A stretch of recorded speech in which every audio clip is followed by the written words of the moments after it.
The Apartment Gurus podcast is brought to you by Greenlight Equity Group, an apartment acquisitions and holdings firm co-founded by Carl York and Tate Siemer, host of this show. We offer you the opportunity to be an owner of cash-flowing, wealth-growing apartments without the headaches of being a landlord. These assets are recession-resistant, risk-mitigated, offer significant tax advantages, and are a great alternative to the stock market. Ready to check it out? Go to www.investwithgreenlight.com today to book a personal consultation with Carl or Tate. Again, that's investwithgreenlight.com. We look forward to meeting you.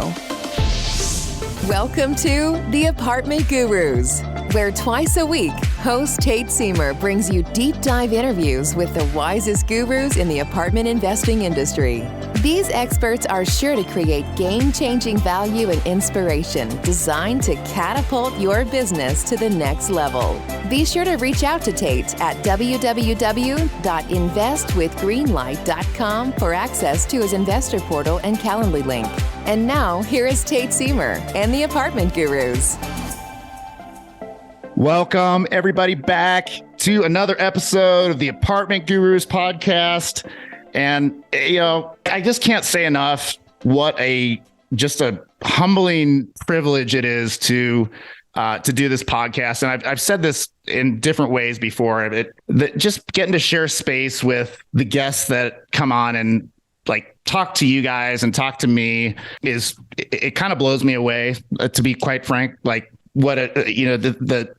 The people that come and share space with us. And I mean, today is really special for me, and super special guest, close to my heart guy, and one of the most impactful people in my personal life. And at so many levels, he's my coach, and he's Dr. Jamil Sayegh. And I'm going to let Dr. Jamil really describe what he does, because it's the integration at a holistic level that he brings to his coaching and his the guidance, and his business and his podcast, which we'll talk about, is so next level. And for me, it was when I hired a coach and I went out on Facebook and asked for references, and I was referred to Dr. Jamil, and I didn't know what I didn't know was available in coaching. The transformational level of, it's so amazing to me to look back. We've been working together a better part of 3 years, I think, right? Yeah. So, I mean, no coincidence.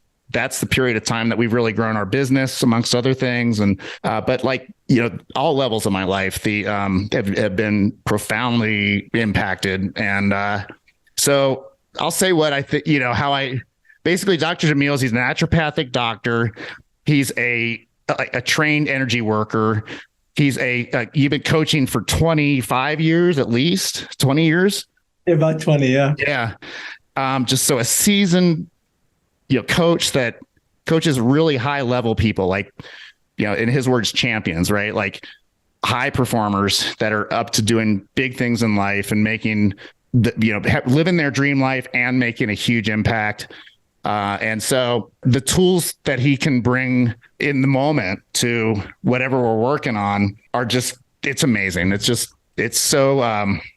Dr. Jamil, I won't even get to I won't talk too much about how much you mean to me, because I'll probably start crying, but, I'll just leave it at that. I'm just so grateful, and I just can't say a whole lot more than that, to be honest with you. So yeah, I'm going to hand it off to you and, kind of let you give the kind of deep dive into that, what I awkwardly set up, or did my best to set up. I'll just want to mention one other thing is Dr. Jamil was on episode 48 of this podcast, which you can get on Apple Podcasts and Spotify. And we really went really deep into his story and kind of how he became who he is today. But I just share with the audience and everybody kind of who you are today, and all the things that you bring and are intentional about creating. Absolutely, Tate. So first of all, man, so much love and appreciation for you. Thank you so much for having me. Thank you for our listeners for tuning in, your time, your attention, your energy. I believe it's our most precious assets, gifts, and you're here with us today. And I don't take that lightly. And so my intention is that today is as impactful as possible for everyone listening, and that there's at least one thing that you take away from our conversation today that you can use to benefit your life, whether it's personal, professional. And so, high level example, or rather overview, a little bit about me. I'm a lover of people. Nothing lights me up more than seeing people happy, fulfilled, thriving, just loving their life. Mm-hmm. And any part that I can play in making that happen, it's part of what I view, what I've created my mission to be, to help leaders, champions, and high performers to experience the happiness, peace, and fulfillment that they've always wanted as they create what I call an extraordinary life without regret. Mm-hmm. When I think about defining these terms, I think it's really important. Tate mentioned earlier, champion, leader. They might mean different things to different people. For me, when I think about a high performer, this is a person who wants to be the best at the things that matter most to them. When I think about a leader, this is a person who's saying, it's more than just about me. Mm-hmm. It's the we. It's my family, my company, my community. It's the world, depending on the size of the vision. Mm-hmm. But I want to make an impact. I want to think about a champion. This is a person who says, I want to be the best, period. Not just the best I can be, but I want to be number one. Yeah. There's a certain mindset that you step into in either any of those three. And some people hear my descriptions and the inner voice says something like, oh, wow, I wish I could be that. Or like, that's not me. Mm-hmm. But my invitation to you is to reconsider, because being a leader, champion, and a high performer is not something you're born as. It's a creation that's moment to moment. It's a daily commitment. Who am I going to be? Who am I choosing to step up and into the moment as? You can be a champion, a high performer, a leader in your family, in your business, with your health, with your finances, if you choose to be. That's the first part. And then there's the extraordinary life without regret. And to me, that's that life on your terms.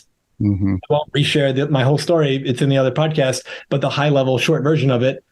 I was 19 years old and my father had a brain aneurysm, and he came as close to dying as you can come without actually dying. But we were told after he had that 4-hour brain surgery that highly likely he was about to die. And we were in this hypercritical state where maybe seconds left, who knows? And I walk into that room and I see my father, and I was filled with this immense regret, because I felt like I didn't have the relationship with him that I could have. I didn't know him the way that I would have loved to. And I'm 19, he's 49. And I'm being told by all these medical professionals, we've got seconds, minutes, hours, like we have no idea. And I felt this immense sense of regret, and the regret of, I wish things were different. And I was fortunate that I had 3 years before he passed away to right, let's say, that wrong, and change the way I was showing up in the world, change the way I live, change the dynamics of our relationship. And I felt very blessed to have that. Now, not everybody gets that, and I'm aware of that. And at the same time, everyone who's listening, you don't have to wait to go through the challenge yourself if you can learn the lesson from other people. And those 3 years, some of my highest highs and some of my lowest lows, some of my darkest moments, but because the depth of the darkness that I went into, I found the light in that depth, and that allowed me to help other people experience that and go through it in themselves. Mm-hmm. And so that extraordinary life without regret, what is the life that when your head hits the pillow, if I told you weren't going to wake up tomorrow, you could actually fall asleep at peace thinking, wow, what a life. Mm-hmm. Not, oh my God, I'm too young. I haven't done enough, and whatever that is. And that's the regret part. And so if you can live a life on your terms, not the life other people expected of you, whether it's family or society or your culture or whatever, when you can look at yourself in the mirror and say, you know what, you're doing good. You're further along the path than you were yesterday, than you were before. You're comparing yourself to who you were yesterday, not to other people, because it's your life. And so you look in the mirror of now, 5 years from now, 20 years from now, is there going to be this progression? When we first, in that first podcast, I think at the end of it, I brought this up, but just in case, there's that idea of one definition of hell is on my last day on this earth, the person that I became meets the person I could have been. Yeah. And so when we can sit and check in with ourselves, am I really pleased? Am I proud of the way I've been living my life? Am I proud of where I'm at right now? Am I proud of what I'm building towards, the actions that I'm taking? If the answer is yes, you're winning. And if the answer is no, I told you earlier, leader, champion, and a high performer are moment by moment commitments, just as any decision that you would make. If you don't like your life the way it is right now, you can step into full responsibility, full ownership, and say, my life right now isn't what I want it to be. I can do something about that. Yeah. And so bring it full circle.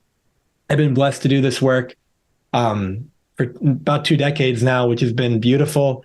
And I look at the work as two people come together and we have a conversation as to what's life looking like right now? What are the problems? What are the challenges? But what are the goals and what are the dreams? Mm-hmm. And how can we compress the decades into years or even into months? How can we make the 10-year goal real in 9 months? Mm-hmm. How can we take the problem and the challenge and shift the perception around it, shift how you show up in the world, shift how you see yourself? So you're able to solve that, dissolve the problem is the way I like to think of it. You can solve a problem or you can dissolve a problem. When you solve it, you're saying it's real and you're going to do something about it. When you dissolve it, you're shifting the thinking that created it in the first place. And so when you come from that space, it's just a different way of looking at it. And so my journey has taken me through many disciplines. You know, it started with the coaching around health, around relationships, around mindset. Then I stepped into business. Then I stepped into medical school and, you know, working with people in that capacity. Then I stepped into neuro-linguistic programming. And for anyone who's not familiar, just think of it like the user's manual for how the brain or the mind creates experience and how we hold ourselves back and how the top people in the world in various fields, how they do it and how you can model what they do to do it too.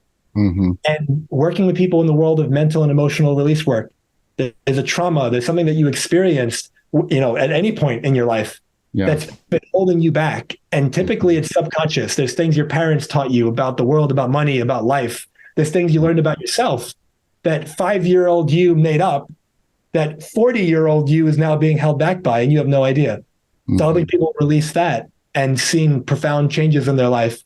And then I stepped into the world of energy work. And, you know, growing up as, I don't know if it's a New York thing, an East Coast thing, or maybe like my dad's side of the family that I grew up around, or all three. But there was for sure a lot of skepticism for me around things like energy work. And as I stepped into it more and more, I started seeing literal miracles occurring. You know, pain that people had their whole life gone by me putting my hands on them for 20 minutes. And then having, you know, people having a neurological symptoms and they get their brain scanned and their doctor's telling them, look, you've got something really significant, really severe going on. You probably aren't going to survive the next, like a stroke that you're probably going to have in 6 weeks or so, and get your affairs in order. We do a session over Zoom because energy's got no time, no space boundary. We did that. Full on, everything's back to normal, brain's clear. The doctor's saying we have no idea what happened. It's a miracle. And it was a progression for me of allowing that skepticism to let go and let go and let go. And it's been one of the most beautiful additions to my life and the people I've gotten to work with over the last 2 years or so.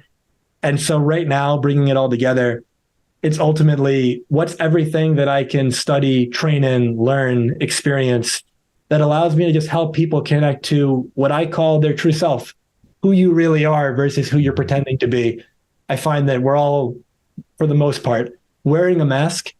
And the mask is saying, who do I need to be special, validated enough, loved, whatever it is, popular, because we feel at some level that we're not enough as we are.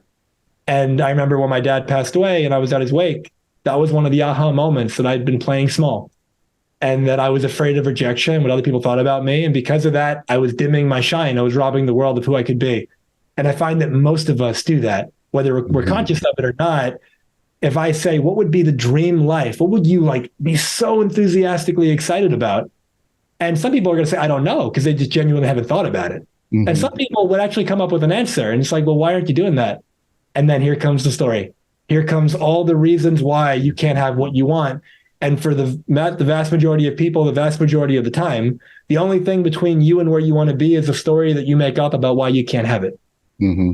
And so when you stop buying into that limiting story and let's start writing a new story, your whole life can change. And so that to me is the name of the game. Shine the way you're meant to, stand in your light, extend it out into the world, make the impact you're here to make, and live a life that's on your terms that you would call extraordinary, that you would call fulfilling. And at that point, nothing makes me happier than that, to help people do that. Dude, yeah. Oh man, I love you so much. I'm just so grateful. And hopefully listeners, I know you can hear it. This is a clear space for truth and wisdom and transformational, just transformation, right? And to me, one of the gestalt elements of just listening to you and talk about what you're up to and how hard you've worked to like bring your greatest gifts to the planet. There's an underlying just like love that's present in you, and amongst other things, like that's you're just one of the clearest spaces for that, and the love that you bring to that, and creating the spaces that you do for people to like step into their greatness. It's just, that's a secret sauce that, and it's so authentic and it's so real and so reliable. Like, over 3 years, just it's so reliable and so amazing to have that in my life. And like, there's just so many different places I want to go here. And yeah, please do. Yeah. First of all, thank you for the acknowledgement. Yeah, man. And I want to open up a little bit of, this is kind of, obviously none of this is scripted. We're having some great conversation. What's coming up in real time is opening up on what that secret sauce is, at least from my perspective. So I said earlier, leader, champion, high performer, it's a choice. Everything is. And so the ultimate choice that every single one of us makes, moment to moment to moment, whether we think we're making it or not, is we are. It's intentional or not, you're doing this. Who am I choosing to be? Yeah. Every moment. Now, love to me, I prefer to describe it as a verb. Loving. Yeah. There might be somebody, like you're listening right now, and there's someone in your life that you say you love. But then my question is, are you being loving to them? Mm-hmm. Do they feel your love? And sometimes, there's someone listening right now who just got into an argument with their partner. There's someone listening right now who just yelled at their kid. There's someone who's listening right now who's being really nasty to themselves. Like, whatever it is, are you being loving? That's a different thing, because loving is about action. It's a process. It's ongoing. It never ends. Yeah. And so if you just made your rule of thumb, your one practice, how can I be more loving right now? How can I bring more love to this moment? That changes everything. And then there's a couple philosophies that are showing up in my mind. The first one is the idea that, and I'm going to speak from my own experience, but this applies, everyone can turn this into their own life experience. I can't help somebody if I'm judging them. Mm-hmm. And so if I'm coming from a space of judgment versus a place of love, I shouldn't be the one helping you. Because if I'm judging you, I'm in this critical headspace. I'm missing the being that you are. In my experience and my belief, let's say, I look at every one of us as spiritual beings having a human experience. I have a body. I'm not my body. Yeah. And from that space, and just a simple, anyone who's just not, in agreement with that, this is not me trying to convince, but just coming from this space. If I were to ask every single one of you as a thought experiment, who are you? You might give me your name. And then if I were to say, okay, but what is a name? A name is a label. It's something that you put on something. When you were born, you didn't have a name. The name was given to you. You pre-existed that name. You could change your name, and yet you'd still be here. So you're not your name. And then I say, but a name carries with it a story. So this is the way that Jamil is. This is the way that Tate is. Derek is just that kind of guy. Mary is, she's not really that kind of person. And we live into that story. This is just who I am. That's the limiting story we make up. Yeah. And so we say, I'm not my name, but I'm not the story either. And then we go, well, I'm what I do. Mm-hmm. And you say, I'm a real estate investor. I'm this, I'm that. But you can change what you do, and you're still you. And you didn't always do that, and you may not always do it in the future. So you're not what you do, you're not your name, and you're not your thoughts and your beliefs, because those change all the time. Yeah. Thoughts come and go, you remain. Beliefs come and go, you remain. Somebody listening, maybe when they were growing up, they believed in Santa Claus. They believed in the Tooth Fairy. Maybe I did. Yeah, I was a Santa Claus guy. I was Team Santa all the way. Mm-hmm. And so in that space, though, there's beliefs that you had back then that you don't have now, whatever they are. And there's beliefs that you have now that you won't have in the future. And so, and just like back then, you clung to those beliefs so much, you knew they were true, but they weren't. There's beliefs right now that you cling to be true with everything that you are, and they're not true. And you'll find out at some point. And so coming from that space, you go, I'm not my name. I'm not my beliefs. I'm not my thoughts. I'm not my personality. That develops over time. Mm-hmm. And then when you strip all of it away, what are you left with? Well, you're left with a physical body. And then you go, well, I'm this. For anyone, if you're just listening, I'm like touching my body right now. I'm this. But then you go, okay, but you have any memories from when you were a kid, maybe? Any memories from like decades ago? And you go, yeah, cool. There's not one aspect of your body at an atomic level that's the same as it was then. And yet you still identify that old version of you as you. You say, that was me when I was 6, and that was me when I was 10. I got the memory right now. I can close my eyes and go right to it. But your whole body's turning over. Every year, your body's brand new. And so when you sit there and you go, I have a body, but I'm not a body. I use the metaphor of every year you get a brand new car, a new model, but the driver is the same. And depending on where you are in the world, your culture, your religion, you call that driver different things. Whether you just call it life, soul, God, Brahma, Atman, whatever you call it, that's you. And so when we play with that idea that this is the real me, and how have I been blocking that? You know, like there's a story of the golden Buddha. This is in Tibet, I believe. It was this giant golden Buddha statue that when the invaders were coming in, the people who lived there fled, but they didn't want them to take the statue. So they covered it with all this mud and sticks and like nature stuff. And basically when the invaders came in, they didn't even think twice. They didn't touch this massive statue because they just thought it was just dirt. It was basically mud. And then years later, maybe even decades later, I forgot how long, but it was a long time after, people were coming back and they were looking around and they see the statue and no one thought anything of it. And then one day, eventually, somebody kind of rubbed up against it by accident and some of the dirt fell off and they see gold. And then they uncovered the whole thing. And then they see this massive statue, which I forgot the exact amount, but it's worth a ton of money. And you see this thing and you go, that's a metaphor for every single one of us. You got this golden Buddha that you are. You got this golden, valuable, infinitely amazing thing that you are. And we cover it up with the dirt. We cover it up with who we pretend to be, who we think we have to be, because we don't think we're enough as we are. And when you can let that go and step into the greatness that's available to you, moment by moment, as just pure potential, pure possibility, who will I choose to be? So we started with being loving. Then we went into, I can't help somebody if I'm judging them. And then the next thought that I had is this idea that in neurolinguistic programming, one of the, think of it like the foundational principles, people are not their behavior. People behave a certain way. You can love the person and change the behavior. But if you think the person and the behavior are the same, then you're going to associate the two. And because you hate the behavior, you're going to hate the person. But if you can realize every single person in the world, just to make it extreme, even the people that have done some of the most heinous, worst things in the world, it's not condoning the behavior at all. It's not justifying what they did. It's coming from a space of understanding that people do what they do because of the thinking they have in the moment that appears real to them.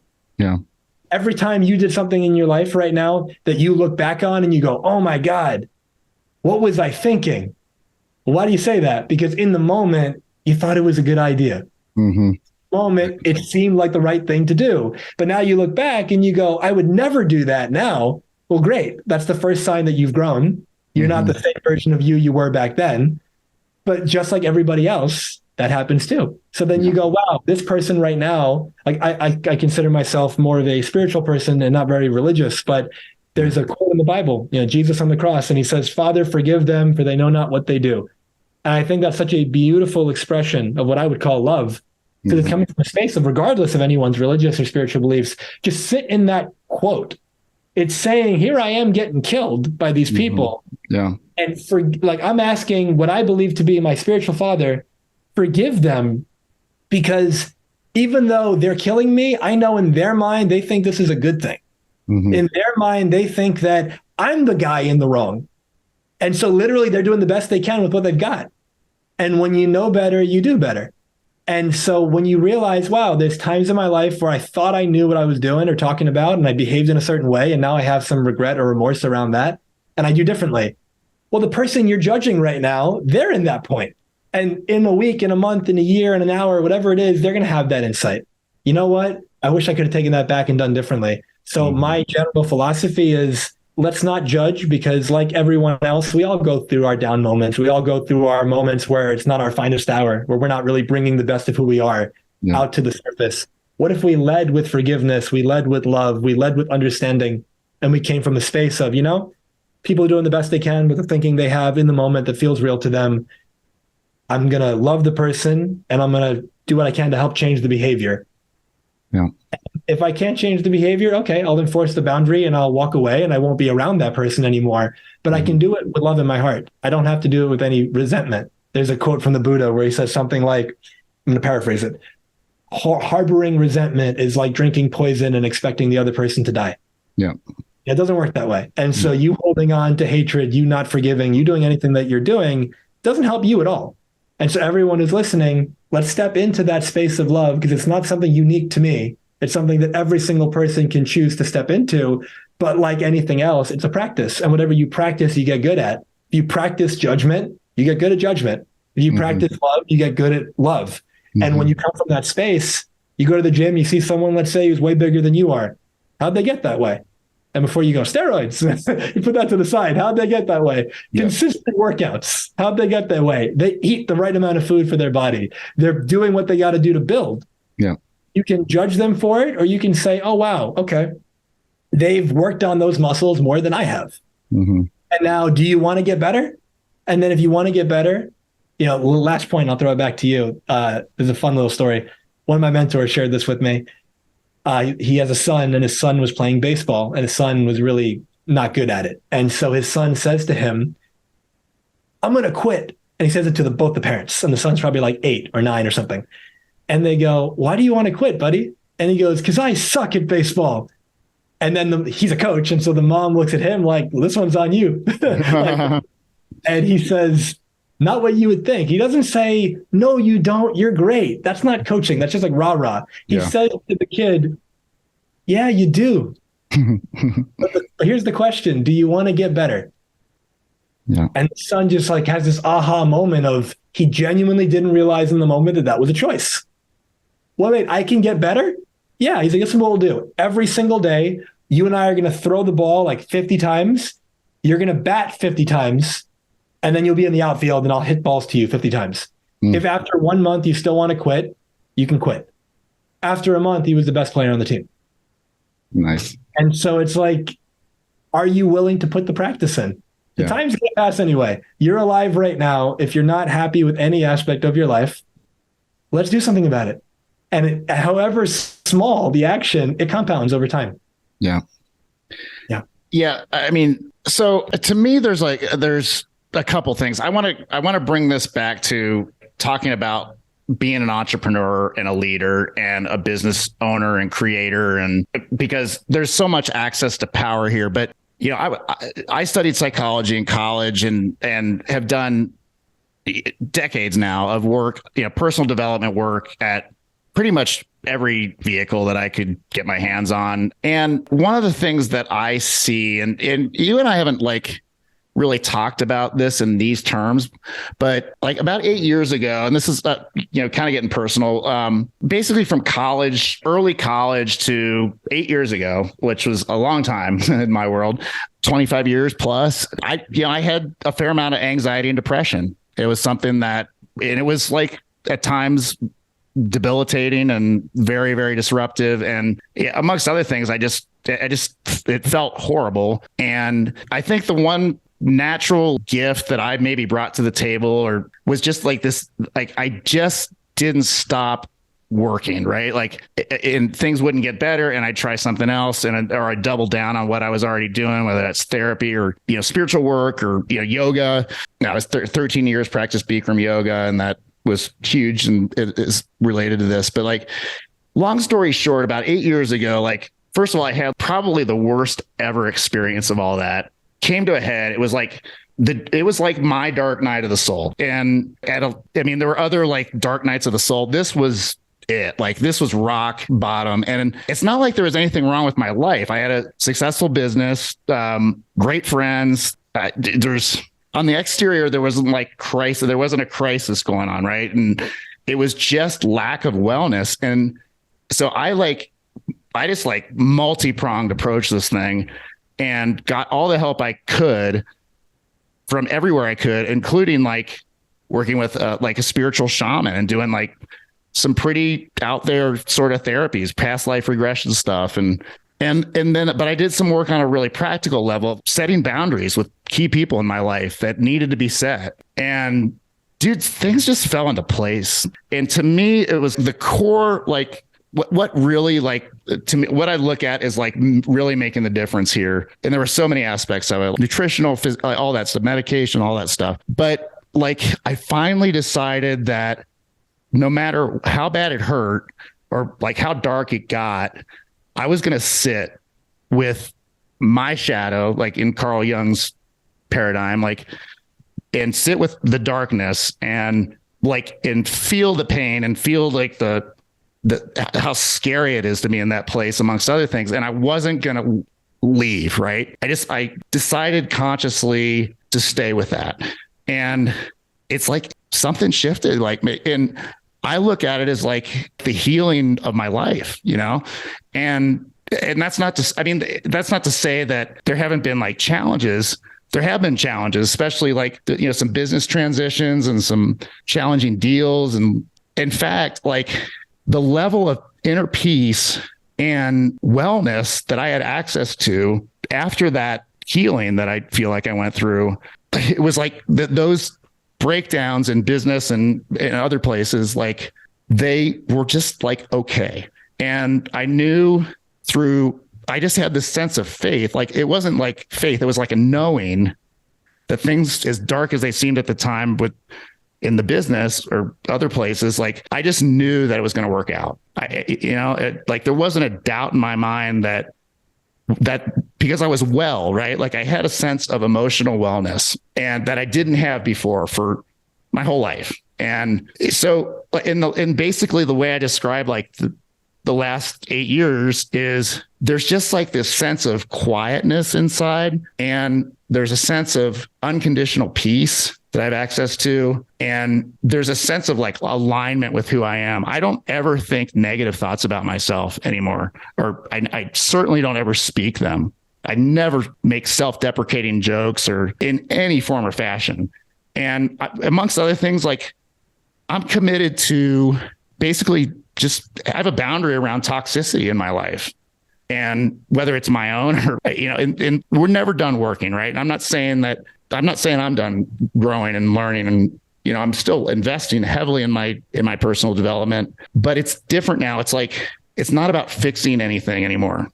It's not about like healing. It's not about trying to figure out what's wrong or, you know, make changes from that point. This is like, I've got a clear space to create whatever I want from, because I was willing to sit with my shadow and my darkness and integrate it. I don't know how, like, I actually don't remember ever like really deep diving with you into that whole process. I know you're privy to like probably a lot of those details, and so like to kind of bring it full circle, and you're hearing like some of my like life listeners, you're hearing like kind of some of my deeper like views of life. Right. But I think like coaching and mentoring and like being a healer, an energy worker of any kind. It's like to me, like the core mission is like setting people free, you know? And so when I look at, to me, there's just like this fundamental, and like that we're all different. We all have different paths. Right. And we all face different challenges, but I think there's kind of this archetypal like integration and like really owning your shadow, for lack of a better term. Like, you know, go do some research on Carl Jung on YouTube and the shadow work, and going through that and be willing to like give yourself to that and burn the ships. Like there's no other way to go here except into this next version of me. And, you know, amongst other things, I said before, I didn't know what I didn't know about coaching, what was available. I didn't know what I didn't know about how good life could get. Right. And so like, I feel like part of my role as a leader and a coach and one-on-one coach, mastermind coach, et cetera, is to basically shine light into the options that people don't know they have. Right. And you were talking about, you know, people that commit atrocities and, you know, just are, you know, in a lot of pain, right? Amongst other things, they're unconscious because they haven't integrated the darkness into their world. So I've got another place I want to take that, but I'd love to hear what your thoughts are on all that. Yeah. So first of all, man, thank you so much for being willing to go there and to open up and share vulnerably. And So there's a lot to unpack, but I think this will be really valuable for our listeners. And so I think we all have our moments, especially as entrepreneurs on the journey of having some darker moments, whether it's something diagnosed of like a depression or an anxiety, or whether it's just a general sense of heaviness or worry, or fear, or things like that. There's a bunch of things here. First, keep in mind what Tate just talked about. I didn't know how good life could get. And so notice that when you're in the thick of something, you only see like what you're feeling in that moment. Yep. And so you don't realize that it's going to get better. You don't realize that this feeling that you're experiencing won't last forever. Part of the feeling of the heaviness is like the thought of, what if this is never going to change? Like, what if life's going to stay this way? And it won't, as long as you decide to change. And what I mean by that is life changes when you change. Because your experience of life, think of it real simple, input, output. If the input stays the same, you get the same output. But if the input changes, the output has to change. So what I'm about to share is more of like a multi-targeted approach, because there isn't one way, because everyone feels what they feel for different reasons. But first and foremost, it's being gentle with yourself and realizing that when you're in a low point, like having like the word that I love, grace, have grace with and for yourself, and not putting the pressure on yourself to perform at the same level every day. Our best is different moment to moment. And so if a certain day you're capable of your 10 out of 10, awesome. But on a different day, if you're at a 2 because you're where your headspace is, trying to force a 10 out of yourself that day is probably just going to lead to disappointment and frustration. It's probably not going to happen. And so if you're having one of these low moments in your life, first have the grace with yourself and just first remember, this won't last forever. This will change. And whether it's minutes, hours, days, weeks, months, I'm going to do something about this. Now, I'll just start with, sometimes medication is appropriate. Sometimes it is useful. Sometimes it's useful for a period of time, and it kind of gets you over a hump. And sometimes it isn't as useful because it depends on what's causing the problem. Sometimes you go straight to medication first and, it may or may not work.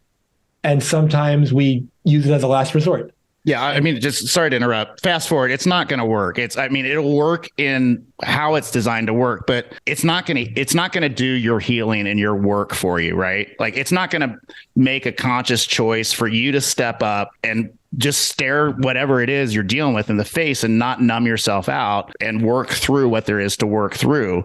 And sorry, I really didn't mean to hijack you there, but that to me is the ultimate access to personal power is in the integration of all aspects of you. Right. And if you're not okay, or you're not even conscious of certain things in your world that are in your subconscious or wherever else that are like actually kind of running the show, there's no freedom there. There's no personal power there. And so as an entrepreneur, like to kind of bring this full circle back to what I see as like an entrepreneur is ultimately like the juice in being an entrepreneur for me. I mean, there's time freedom, financial freedom, geographic freedom, and that's like super exciting to me. But ultimately it's like the most profound opportunity that I think there is for certain people and certain personalities and certain souls that are up to big things. But it's the ultimate opportunity for like self-actualization, number one, stepping into like a version of yourself that is like, you don't even know how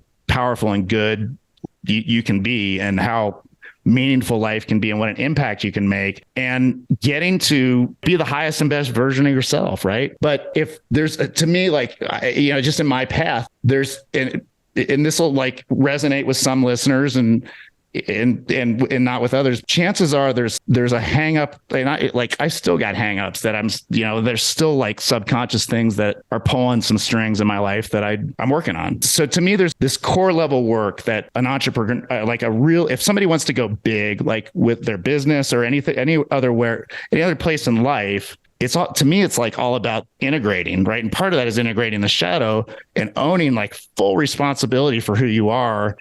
And that you're creating all of it, right? Every story, every ounce of meaning that you see inherently or externally, like you're the creator of all that. And ultimately you're fully responsible for it. And consider like, that's not necessarily objectively true, but it's like the most powerful place you can live from, in my opinion. Yeah. And so I want to add a little bit of nuance to what I was sharing before. So there are certain people in our world today who, let's say, they're making impact, they're very productive, they're living beautiful lives. And to some people, it might shock them to hear that maybe they were depressed in the past. Yeah. And some of those people, let's say, were so depressed that they were maybe contemplating suicide. Mm. Some of those people, the medication for a brief period of time is what actually helped them stay alive. And so that's what I mean when I say it saved my life. Yeah, I'll just say it saved my life. Like it totally saved my life. Yeah.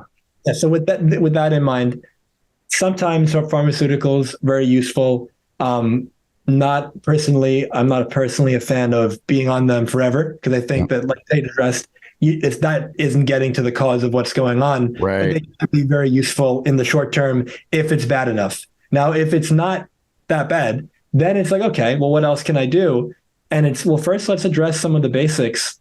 Very often when we're feeling anxiety, we're feeling depressed, we're feeling down, especially after COVID, there's like this isolation that so many of us experience, whether as entrepreneurs, maybe you work from home, or maybe you're just not out and about as much. You're not surrounded with as many people. Human beings are social creatures. And so when you've got a sense of isolation, when you don't have that sense of community that you feel like you can open up to, share stories, like give thanks and gratitude, just touch, like that goes such a long way.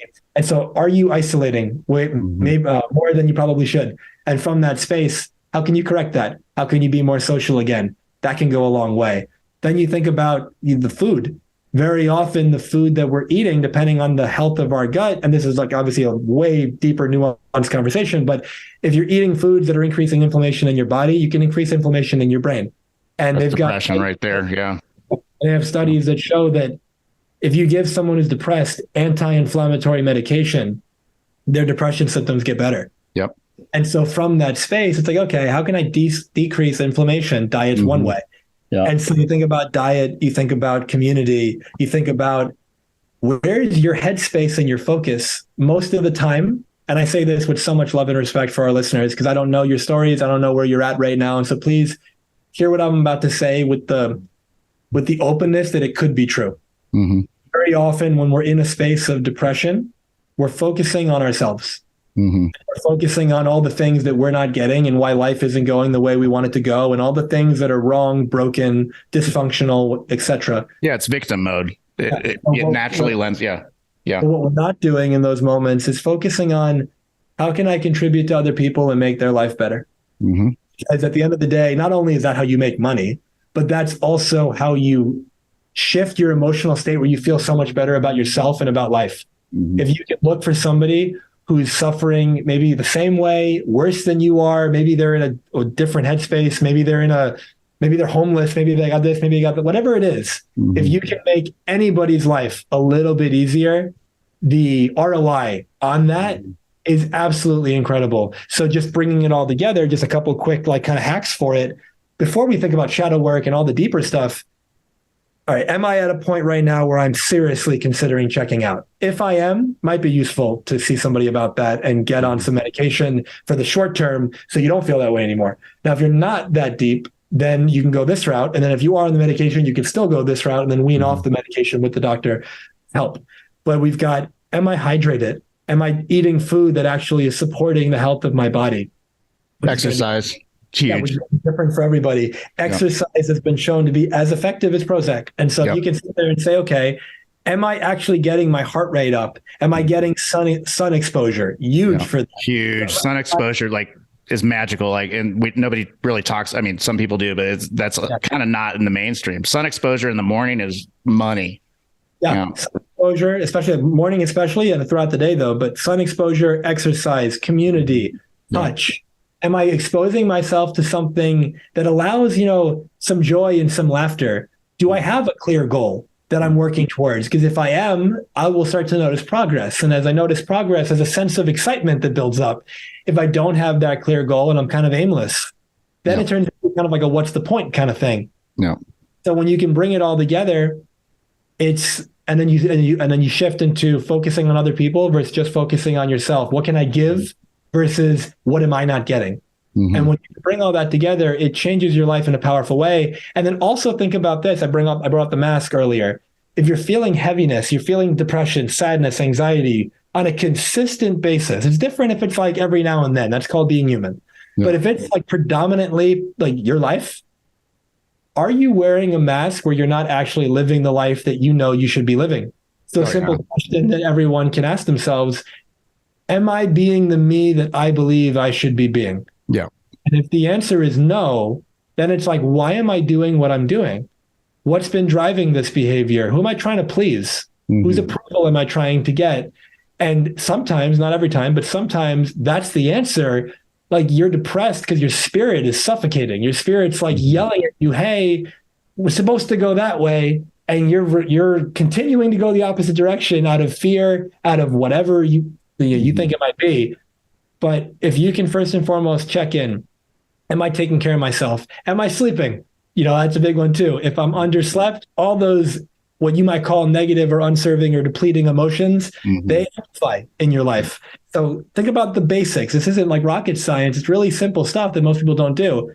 Am I hydrated? Am I sleeping? Am I eating foods that are not creating inflammation in my body? Am I having community? Am I having touch? Am I having a sense of purpose that feels good for me? Am I focusing on other people and how I can contribute? Or am I focusing on poor me and my story? And when you can shift away from all that, it's like, okay, life's going to change for you in a big way, whether there's medication or not. Very often people who have anxiety, depression, mental, emotional kind of challenges, amino acid supplementation can often be very helpful. It depends on the individual, whether or not it'll be for them, but that can be really useful. And it's just there's a whole rabbit hole this can go down, and it's going to be individual for everyone. But recognize that you're not alone. So often we think we're the only one going through it because in the moment we're just focused on ourselves. And it's not because something's wrong with us. We're just kind of caught up in our stuff. And it's just natural. It happens to all of us. And there's that expression, you can't see the forest from the trees. When you're so caught up in your stuff, you're like an inch away from the tree and you're just seeing that tree and that's all you see. And knowing that there will be better times ahead. This won't last forever. There are some things you can do right now to feel better, whether it's go for a walk, whether it's exercise, whether it's get the sunshine, whether it's talk to a friend and just say, hey, I don't really want any advice right now, but I just want to share. Maybe I just feel the need to be heard. Or maybe I do want advice and you find someone who's qualified to give you that and you can ask them some questions. But when you get off yourself and you get on other people and you get onto purpose, it's incredible how quickly your internal state changes. The quickest ways to do it is changing your body. And that's where it's like, get the heart rate up, get the exercise going, start sweating, move your body in such a way and change your posture, change all of it, change the way you're breathing. It's incredible how quickly the mind catches up to that. And so just, again, you're not alone. And there's plenty of people who would love to help you. And many of them you already know. And so reach out, don't isolate yourself and come from that space of just knowing the best of my life is ahead of me. Because I think we often drop it, regardless of our age, we often drop into this belief that the good old days and like the best of our life is behind us. I think that's one of the most destructive beliefs you could have. If you're reading a book and there's all these chapters and you're halfway through the book, you're 80% through the book. And I told you, the rest of the chapters just kind of suck. Why would you finish it? Like, what's the point? But what if I told you every chapter has something powerful? Every chapter has a lesson. Every chapter has something hard hitting that's going to be so beautiful, so contributive, so transformational. Then you're excited to read it. There are people who are 80, 90, 100 years old, and they're still finding ways to create new experiences for themselves. They're still going on trips. Like I think it was, what's that lady's name? The Golden Girl, the one who passed away, 99. I can't remember her name. I wasn't a Golden Girl guy. Yeah, it'll come to me. This woman, 99 years old, she went skydiving like in her 90s for like, or bungee jumping, one of the two. It's like most people don't think to do that. They get older, they just think, I'm going to retire and I'm just going to like sit there. Yeah. But the statistics show that at least with men, within 5 years of retiring, the average man dies. Because if you don't feel like you have a sense of purpose, if you don't feel like you're contributing, if you don't feel like your existence is meaningfully doing something, it's kind of like what's the point? But if every day you can look at your life and you could say, how could I contribute, make the world better? And then great, make money doing it too. Like make a business out of it if that's what you want to do. If you're an entrepreneur, that's the name of the game. Yeah. It's like, how can I make people's lives better? And then my life gets better as a proxy of that. Yeah, I'll pause there because I went for I mean, it's interesting that you went deep on the depression, lack of wellness, lack of integration thing. And then to me, that what that means is somebody and maybe lots of listeners needed to go there. I think what I would like to speak to is like the greatness and the possibility of not just being well and okay, but like life just freaking knocking your socks off. And yeah, you're 80, 90, you're skiing, you're surfing, you're yoga, whatever. Like, and to me, none of that's accessible until you do this core work, Jamil. Like, I'll just kind of go back to that. If you're depressed right now, like Jamil just went through some amazing helping techniques to either cope or to be, to kind of raise your vibration, bring you back into a sense of feeling okay. What I would say from going through what I like decades of it is at the end of the day, like the opportunity is to really like take on that there's a quantum level of healing available to you. Okay. And there's a life behind that you haven't even, like, you can't even imagine is possible. And I'll just bring this back to, and we kind of need to come full circle. We're running out of time, but this is the Apartment Gurus, and we're all entrepreneurs here. Like, everybody listening to this is like, and to me, an entrepreneur again, like is like stepping into, like, it calls for being a high level entrepreneur and a successful entrepreneur and business person, like calls forth you leveling up and like, and there's the opportunity. I'm not saying you're wrong if you don't, but like the opportunity is so huge. And that's the light that I want to shine in this world is not only does life not have to suck, but life can like really be good.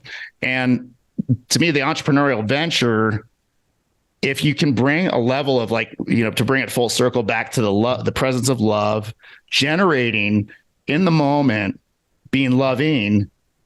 And in this case, it's loving yourself first enough, number one, to do the work to heal. Number two, to define who you want to be and be clear about that.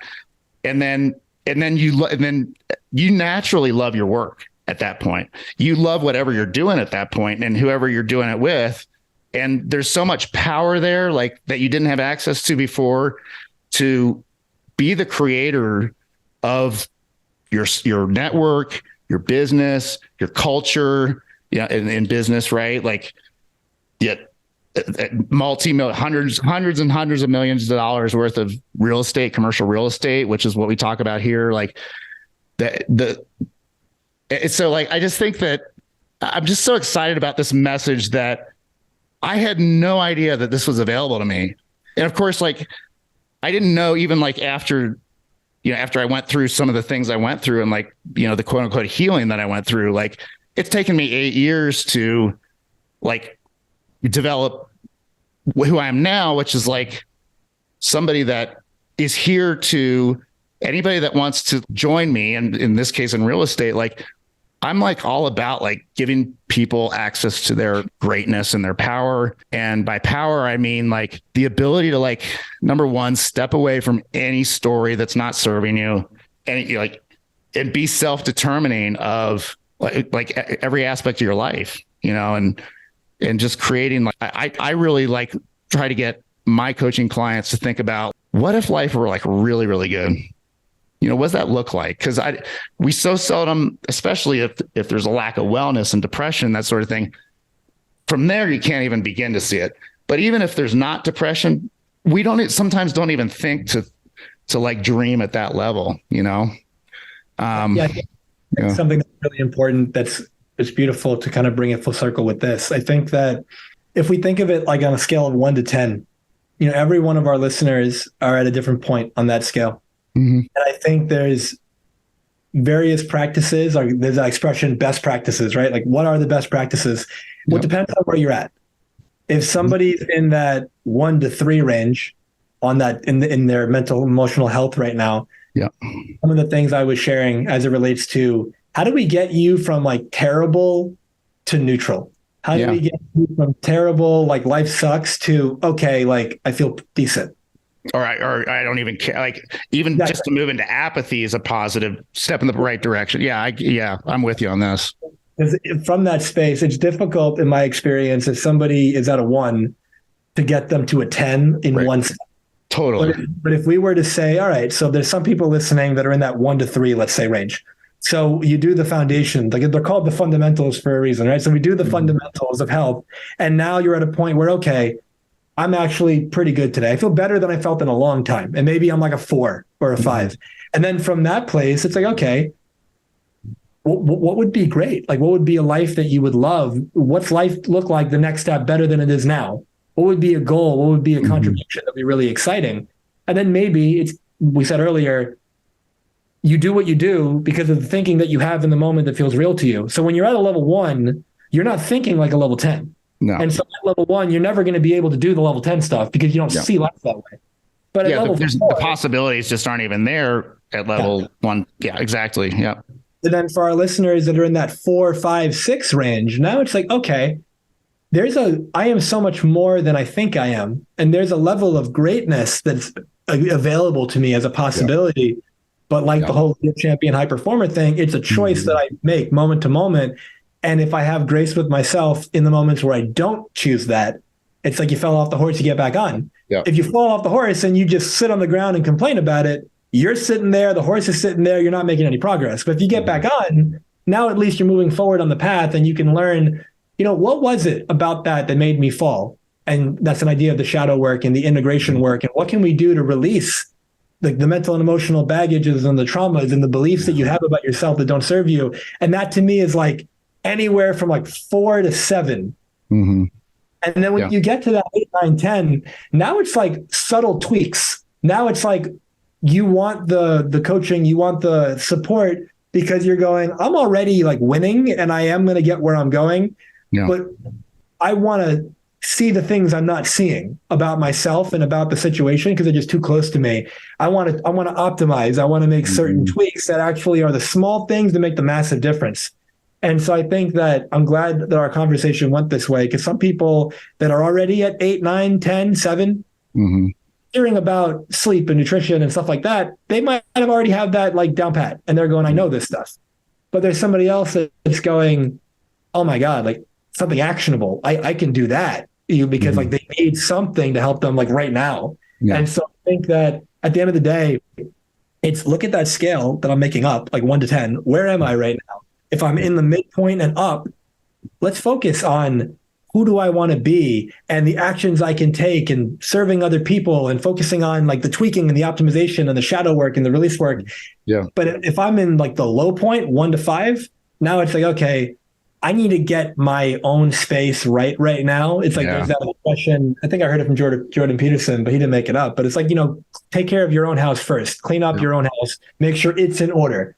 And so when we can do it like that, it's like, okay, if I'm in a bad space, I can get better based on our conversation today. And if I'm in a pretty good space, I know how to make it even greater.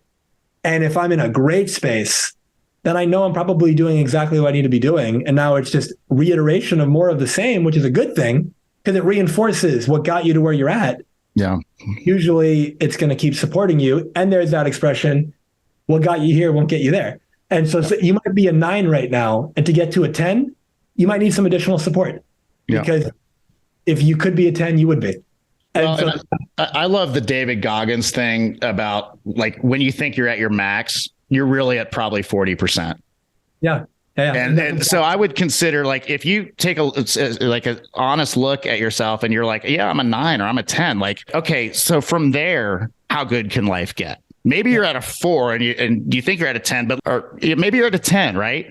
How do you like 10x that? What does that look like? And by the way, like for me, how do I bring as many people along for the ride as want to choose in to living like just this expansive, abundant life? And again, like I love the breadth of this conversation and, talking about like all the levels, right? Because there's so much to learn at every stage. And I guess what I like to kind of create the possibility of for people and myself is not just that linear progression, but consider that there's a quantum progression that's available too. Like, and so that's like miracles, right? Like that's when life just gets magical and miracles show up and like stuff happens that you didn't see coming. You didn't serendipities, synchronicities. And I don't know, life's just, to me, like having lived through what I lived through and now creating powerfully who I am and what I want to be. And more importantly, getting to like shine the light of just goodness and love into other people's lives and getting to be a part of their journey as a coach. Like this is definitely, I love doing deals. I love building real estate companies and our portfolio. But this whole thing, this discussion, this like space to, again, like just be powerful and creative inside of is the coolest thing I've ever done, Jamil. Aside from, and the podcast is right there. The podcast, up until I launched coaching last year, the podcast was the coolest thing I've ever done. But this is just like, it's so next level for me. And I'm so happy. I'm just grateful, man. Yeah, man. To your point, the invitation of it can always get better. I've had people at the start of our work, they were ranking different areas of their life in terms of their fulfillment with it right now. Mm-hmm. And I've had people give an 8, a 9, a 10 to an area in the beginning. Mm-hmm. And then at the end of our work, they reflected on it and their life was so much better in these areas. Yeah. And the area that they gave a 9 to initially, they gave a 6 to at the end. And I said, interesting, explain the 6 to me. And they're like, oh, well, for these reasons. But they're comparing it to where they are right now. Mm-hmm. So what they used to call a 10 is a 6 now. Yeah, because there's this possibility of like, exactly. Like, so I just think sometimes we don't know how good it can get, right? And to really access that, I mean, just not that this is necessary, but to fully appreciate that, for me, like I had to go through what I went through to be have as much gratitude for, how good life can be on the other side of that, right? And I'm sure there's a number of lessons I'm here to learn, and at a soul level, but that to me, that's kind of been the arc of. I just turned 50. That's been like the arc of the first half of my life, Absolutely, man. And so everyone is listening. Remember, regardless of the way life is right now, it'll change, and regardless of how dark it seems to be, mm-hmm. there is still light out there. Yep. And more importantly, you are the light. Yep. And so when you're in the darkness, it's just remembering that you are the light and that you are the creator, in that sense that you have the opportunity to create your life and to take action in a meaningful way. And sometimes you're able to do the quantum leap, but sometimes it needs to be like, what gets me out of bed? Mm-hmm. And regardless of where you're at, there's something that we've discussed that can help mm-hmm. you. Yeah. And, so blessed to have this conversation with you, Tate, and so grateful for our listeners. And I didn't know, obviously, any direction this conversation was going to go. I didn't either. I didn't either. This was, went where it went, man. Grateful. I know a lot of entrepreneurs do feel isolated and alone, and a lot of them do get to these dark spots, mm-hmm. and they don't feel like they know how to get out of it. Yeah. And or they feel like they're the only one going through it. And I hope our conversation showed them that every single person has those moments. Yep. And if you can open up, like Tate shared vulnerably in our conversation today, if you can open up with somebody and share, this is my story. This is some of the lessons I learned from it. And then they share some of theirs. And now you've got this intimacy, this depth of connection. I love breaking up the word intimacy into me, see. You're seeing into me.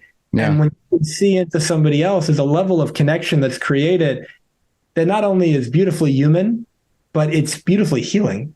And so from that's why people have so much success when they join a group and they're in a circle and they're just like sharing their challenges, their pain, and it's like a safe space and they feel like they're able to let it go. Now, you don't need a 20-person circle. You can do that with one person. You could do that with a journal. Yeah. But whatever it is for you, like, please reach out, please get help, please do whatever it is you need to do. Take care of yourself, because there are a lot of people that you haven't met yet that are counting on you. Yep. And the impact that you're going to have in their life. And there's a lot of people in your life right now that will be dramatically benefited by you being the version of you that you're meant to be. Yeah. To me, that's like the greatest gift that any of us can give the people that we love and that love us, and the community around us and the planet, like is a healed, integrated version of like highest and best version of ourselves. Right. And like, I say that with no judgment to the path, right? Like where you're on the path is perfect. And, there's a song I know, or artist, Trevor Hall has a song called "You Can't Rush Your Healing," right? Like some of this has to happen in its own time. At the same time, I think once you catch a vision for what's possible, and like at the core, I would just suggest this, and kind of in conclusion, listeners, is like, like my opinion is look, as an entrepreneur stepping into leveling up in your business, anything that's not consistent with you leveling up is going to show up, right? Like that's just how life works. And you declare a possibility, a new vision, and there's going to be stuff that's just not going to work inside of that. And like, that's where there's like almost an art to this. And there's also like a co-creative aspect to this, and not to get back to like the too spiritual, but like there's, some of this is just it's mysterious, man. Like at the end of the day, for me, like, I don't understand everything that happened in my world, and I don't need to. Like, I get to experience the result of it. And so like, to me, like my focus now, up until then, it was like looking backwards, trying to really understand and heal, and bringing compassion to parts of my story and my history and my past. And just to like emphasize what Dr. Jamil said about like just grace, giving yourself lots of grace, no matter where you are in this process. That was a missing for me, I think, for a long time. And then I had a really great coach like 2007, 2008 talk about basically the drunk monkey, right? The monkey mind. And his approach was so beautiful, because it was like, you basically, the drunk monkey in your head, it's the machinery, the scripting that we have in our head that makes up meaning and makes people wrong and is critical. Like, I think most of you know what I'm talking about, but he's like, his approach was, it just, it's doing its thing, right? There's nothing wrong with it doing its thing. It's like a toddler. You're not going to like squash a toddler for being a toddler, right? In fact, if a toddler's having a temper tantrum, and is in pain, you're going to comfort it. And so like, if you can bring that level of like grace and compassion, and not making yourself wrong for where you are and what you're going through, like, to me, that was like that kind of, it's a kind of subtle nuance in some ways, but in other ways it's like everything. Like, it basically, for me to get through the keyhole or with the gauntlet or whatever you want to call it, like, it did require like a new level of self-love. When people who are listening right now look at their experience right now, first remember that you have survived and overcome every challenge you've ever experienced. That's why you're here, which means you've got a 100% track record of handling it. Mm-hmm. I've been with so many people over the years that were in moments of feeling like it was all over. And then within sometimes minutes, if not hours or weeks, they were in a completely different headspace and everything was going really great. Yeah. Now, in the moment when it felt like it was over, they're not thinking, "Oh, this is going to change in like 3 days," because we don't know what. Right. Life can change so fast. Yeah, that's one of the things you got me really powerfully present to, is how, like, dude, especially like in business and as an entrepreneur building a business, like, you can wake up in the morning and by the end of the day be worth millions of dollars more than you were when you woke up. Like, that's a real possibility, especially in commercial real estate. And that's just one example of, like, you just don't know how close you are sometimes. It's funny. Well, what's coming up to mind, and this isn't meant to be negative. It's meant to be, I think this is going to go somewhere productive. And you could also wake up in the morning and by the time you go to bed, be worth millions of dollars less. Yeah, totally. Come from the place of realizing, okay, I don't know what's going to happen. So what's my best bet? My best bet is to be in this present moment and create this present moment as powerfully and beautifully and gracefully and impactfully as I possibly can. Yeah. And continue to reflect on my life up until this point and learn any lessons there are to learn. A question that I've shared with you a million times, and all of my clients are familiar with this, kind of my go-to question. How am I creating this? You look at your life right now and you played a part in whatever it is. Yeah. And when you say, okay, what role did I play? What action did I take or didn't take? What did I say or not say? How did I tolerate? How did I perpetuate it? What did I do? Yeah. Because when I learn it, I can shift it and not do it going forward. Yeah. And when you come from that space, you just keep spiraling up. And that doesn't mean that the bank account keeps going up. That can change. You can go bankrupt, but you become a higher level of version of you in the moment, or in the process rather. And then when you make the money back, you're in a better place than you were before. So let's not judge our journey. We don't know why the path is unfolding the way that it is. Yeah. But if we can end on the idea that let's play with the possibility. Again, I can't say this is true, but it seems to be true in my experience and many other people's experience. Let's play with the possibility. Things happen for a reason. So you're listening to this podcast for a reason. Mm-hmm. And some of you are in that 1 to 5 space that I was alluding to. And what if you're listening to this for a reason? This came into your life at the perfect time to help you get into that 5+ category. Yeah. What if that's going to be what makes all the difference? You tuned in to Tate's podcast and it changed your life. Yeah. Dude, I love it. That's a perfect place to leave this. And hopefully that, like, if you go back and listen to that, I don't say this very often, but go back and listen to this one again, because if you listen closely and like get present to what's here, like there are some serious access points to your personal power available in this conversation. And there's different parts of this that are going to mean different things to different people, depending on where you are and what you're up to. And like, so just be present to like, and I'll just go back to like, I think everybody listening and like, ultimately, I really feel like at a soul level, like what there is to do right now. And maybe consciously you don't, or you haven't. And I think sometimes there's not like one right thing to do, right? Like there's something to create and you have options. And so, but I think when we can access like this level of wisdom, whether it's through a coach or through meditation or, some sort of spiritual practice or exercise or whatever that is, like, there's so much wisdom in us, like, and if we can bring the love and the grace that we talked about and the service, of other people, and you throw some of these ingredients that we just talked about, like into your life and like, you don't know what you don't know. Right. Like, I love that. I love that about life. It's such a mysterious miracle to me. If I can add this last part, because you just jogged this in my memory. Yeah.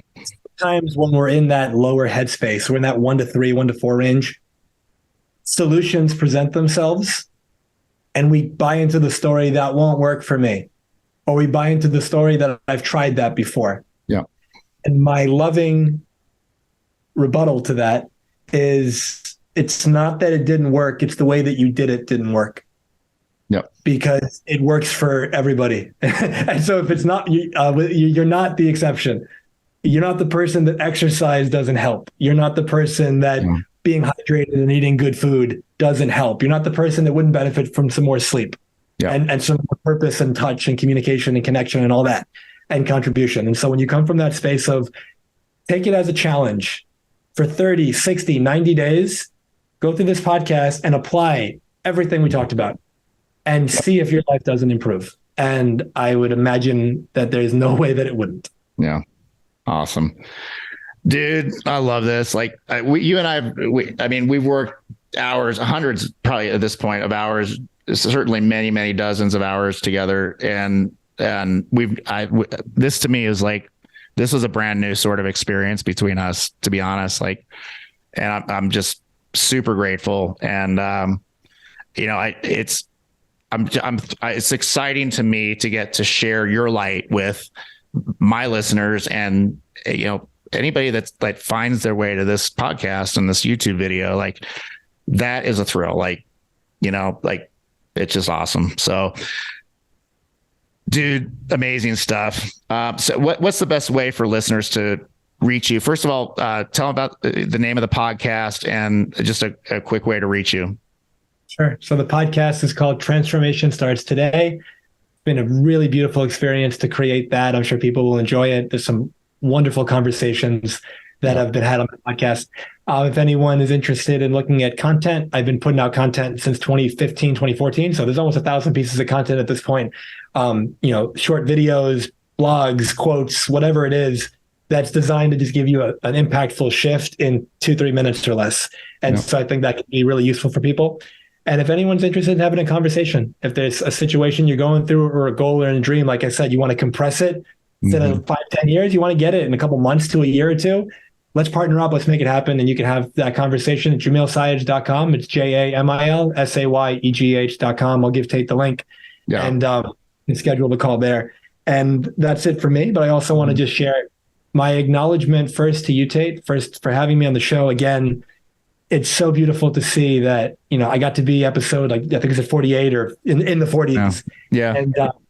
And you're in the 200s now. And it's just a testament to the work ethic and the dedication that you have. And it's so beautiful to see how the show has progressed. And I know how meaningful it has been in your life. And so just good on you. There was a friend of mine, he was a client for a period of time as well. He runs a podcast producing company. He helps all these people. And he told me, I think it's the vast majority of podcasters never make it past, I think it's episode like 15. Right. And then, so you're in the 200s, man. Like, that's incredible. It's like basically Joe Rogan status of yours. So that's wonderful. And so congratulations to you. Thanks, man. For our listeners, thank you so much for being a part of today's conversation, sending you and your family so much love and wishing you a beautiful life. Yeah. I'm going to sign off on that, man. I usually do some fancy little sign. We're going to leave it right there. Listeners, we love you. Like, hopefully you can feel that. So we'll see you on the next episode, everybody. Go get them. This has been The Apartment Gurus with Tate Siemer. If you enjoyed this episode, be sure to subscribe and leave a rating and review on your favorite podcast platform. To contact Tate, go to www.investwithgreenlight.com for access to his investor portal and Calendly link. He loves to hear from you and thanks you for being a valued listener. Just a reminder that you are the guru. See you on the next episode of The Apartment Gurus.